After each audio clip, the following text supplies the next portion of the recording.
I want to make a call for Smash 5 Luma as a solo character. We already have Luma as a solo character. You're right. You're absolutely right. Fox in Super Smash Bros. Melee. Let's get into it. Grand finals right now with Mr.E on the loser side. Dill having to win 2 sets on the loser side. It was very dominant the first time these guys played. Let's see if Dill made some adjustments on the first time he played Mr.E. Same characters, no switches so far from the first set that they played. Yeah, see if really the same results are going to happen. I'm not expecting many switches from either side. I feel like regardless of whoever Dill picks in his arsenal, he's going to stick Lucina. And at that rate, I don't really see Dill swapping to any of his secondaries. Neither Sheik nor Mewtwo really get anything super extra out of this particular matchup. And we know that E has a plethora of experience against Sheik, so I'm saying that the Diddy is the best bet, especially coming hot off that loser's run climb.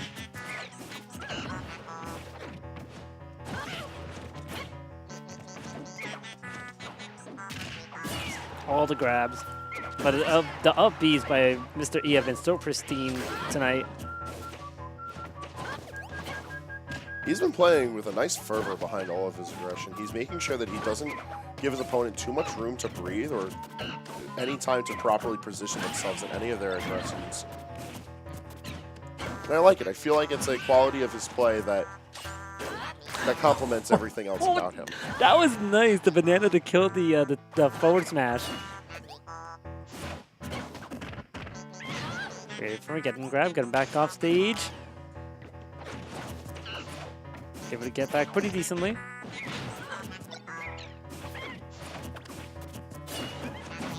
Oh, no Trump there.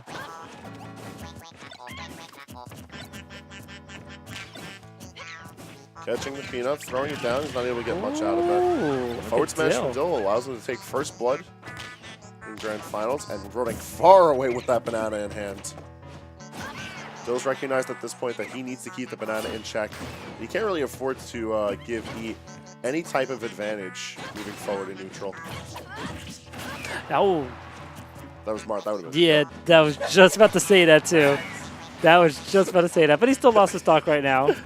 It's all right though. It don't matter what character he plays. He's still always gonna go for that kill where he can. Never stop till the battle's done. Oh my goodness, there's Dill already dominant, just coming back from losing that stock.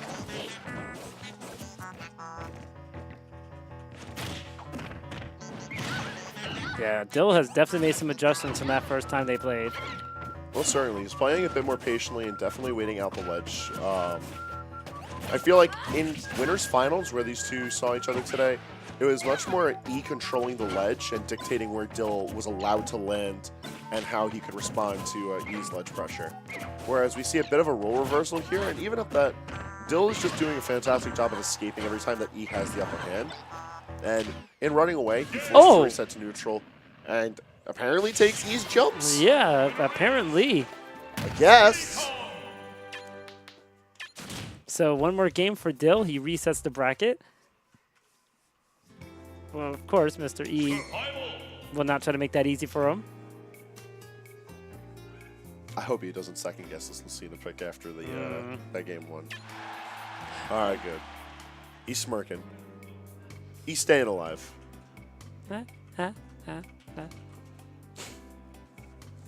BG's reference, jeez.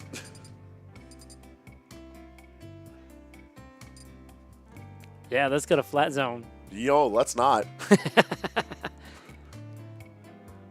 Fun fact, I actually hate all of the Game & Watch stages. They're all gross. They are. The Omega one's actually kind of bearable, but the normal ones, nah. But going into game 2, this is what happened when they played the first time. Ended up on Lilat. This is where Dill lost his set. And we saw that a lot of that came from E just being able to control a lot of the space along the wings. A lot of that ledge play came into a huge factor for E taking a big reversal onto Dill, where the set otherwise looked fairly even. So I'm waiting to see if that's how E's going to take back the momentum away from Dill, or if Dill's going to manage to conquer his demon of space. The whole space. One more? No. Too high.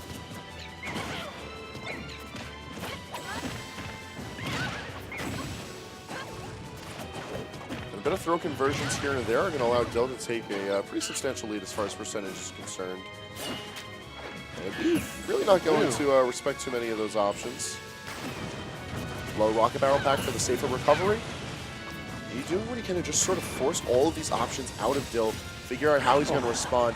Poorly timed counter is going to allow Dill to reciprocate with well-timed down smash. It was as if Dill knew that was coming too. He blocked the moment the counter happened. Dill figured some option was going to come out of E, but counter, a rather odd one we don't often see from E.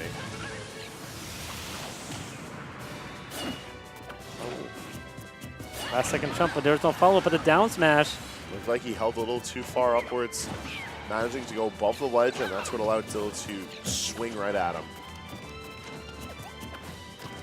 And yeah, this is a complete reversal of where we were in the first time they played in winners finals. I don't particularly like this passive play from E, even though he's not really given many options from Dill. The fact that he's giving Dill so much space and respecting so many of his options gives Dill all this time to set up Banana, allow him to space properly with Pop Gun, and then when given the opportunity, Dill comes flying in.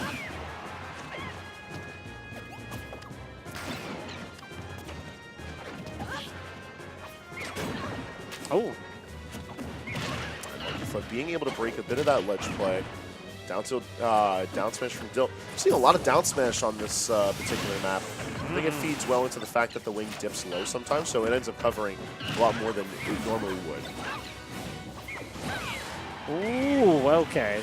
92% on Mr.E though. Not a lot to, very difficult right now for Mr.E, but at the caliber of player that Mr.E is, they can't count him out at all. Oh my goodness, and we have a reset. We're going into the true finals, folks. You know how it is. Dill's got himself a little bit more centered now. E not particularly shook, but Dill just raising his level of play back to where it's to be expected of a player of his caliber. Mm-hmm. So I wonder what adjustments Mr.E will make, because again, the first time they played, it didn't turn out like this, especially with the SDs that cost Dill that first game and winners. Oh my goodness, I don't remember the last time I saw his Marth. It's happening, though. It's happening. That's what I didn't want to see it, but we're seeing it. We're seeing Lilat start, though. I feel like that's going to be a particularly dangerous pick, as Dill seems to have figured out his way to play on this particular stage. And it's taking a page directly out of E's book. The whole idea of controlling the ledge and orienting the fight towards the ledge as opposed to the typical game plan of controlling center stage. Nope. Town and City being the first pick, I feel, is very smart. As long as E can do a good job of tracking Dill's movement, then we've got a more even fight on our hands. But nonetheless, let's see how things pan themselves out in the reset finals for Mr.E and Ho3K Dill. Yeah, I think he has to be a little bit wiser with the spacing. Hopefully he's not too used with Lucina, where you're just kind of like, whatever, it doesn't matter what part of the sword I hit. Whereas Marth, of course, you want to get that tip every time. Maximum damage right there. So, and it can kill earlier too with the tip. So Dill's also aware of that. He needs to be careful of that. He needs to know where his spacing is. He needs to know exactly where he is on the stage at all times against a player like Mr.E using Marth. It's going to be very interesting this time around. It looks like he's, at this point, just trying to figure out how Dill's going to approach in this particular set. And once again, I feel like giving Dill all of that space is a mistake because it gives him so much time to plan properly. That being said, though, now that he's switched gears to Marth, that bit more patient play style has a lot more reward to its bait and punish. But so far, it has not worked on Mr.E side at all. It's still looking like he's playing with his Lucina with the percentage difference that these two players have.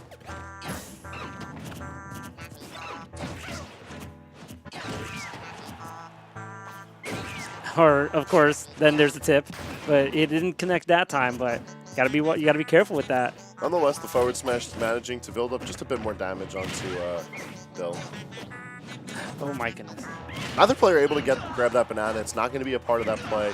Instead, Dill having fantastic timing on his aerials, managing to continue to build up the damage on Mr.E.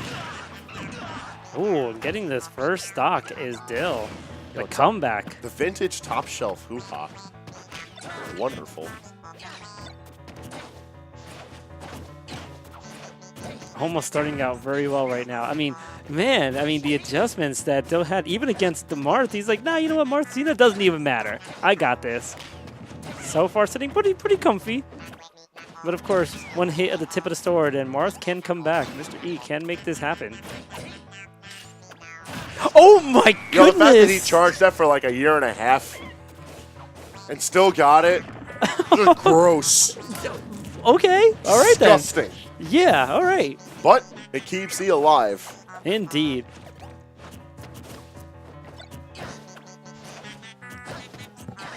He's trying to figure out what he can do now to try and move on to Dill. I like the Dolphin Slash getting out of pressure. However, he needs to be a bit more sparing in how he can use it because it leaves him so vulnerable. And Dill's movement looking particularly nice. 89%. This is a little dangerous right now for Mr.E side. Dill's looking so crisp right now.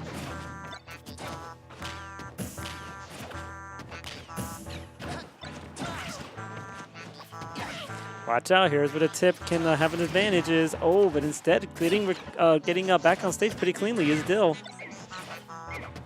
Oh. Forward tilt's going to further assert it. However, forward smash not going to be doing anything below rocket barrels. Once again, helping Dill recover to the stage safe and sound. 89%. Oh my goodness, and not taking advantage. Dill's consistently expecting his opponents to roll outwards from wherever the banana is hitting them. And at no point has it worked out for him. I'm waiting for when he's going to know that they're going to respond either neutrally or inwards. Oh my goodness, another game. So 3 games in a row for Dill. Will he take another one, or will Mr.E get one win?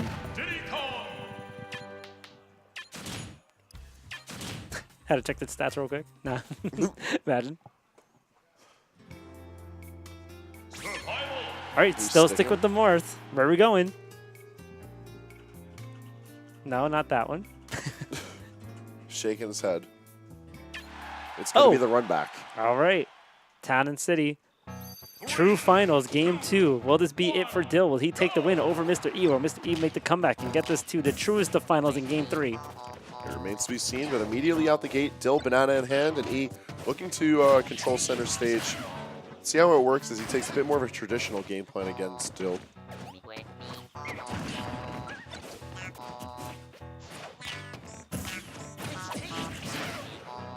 I like that style of approach more from E, the way... So, we've seen him perfect shielding a lot of the peanuts.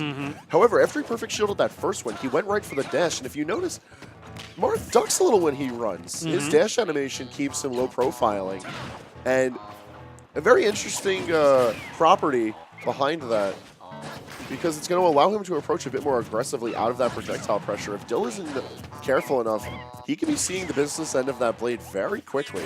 Oh, there it was too, and I'm still able to use the barrels to kind of stall him in the air. And this is a huge difference for Mr.E right now. As you can see, it's starting off much stronger than he did in the previous 3 games that he had. 95% on Dill. Mr.E is dealing right now.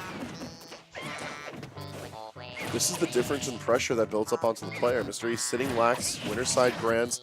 All of a sudden now, 1 game away, just 2 stocks away, and Dill could rob this from him. Oh my goodness. But still got to see if Dill can clutch this out, or if he's going to continue swinging. Sitting at 60%, he does manage to take the stock on Dill.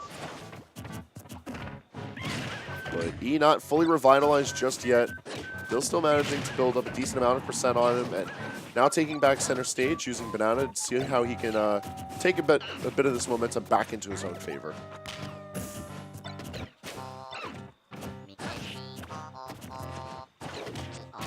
And there we go. Oh my goodness, able to escape, but no, another spark that was going the wrong way. There's some questionable knockback. I don't know what's happening here. This is just... Oh, Clown no more Fiesta. jump. So, all right, 14% to 0. Still anybody's game. But the thing is, Mr.E does not want to lose right now. He does not want to get 4 losses in a row to basically 0-4 to lose a tournament. Definitely want to get that win back to win this tournament. Yeah, regardless of who you want to win, we don't want to see 4-0s out here. We're looking for tight matches. We're looking for the good battles.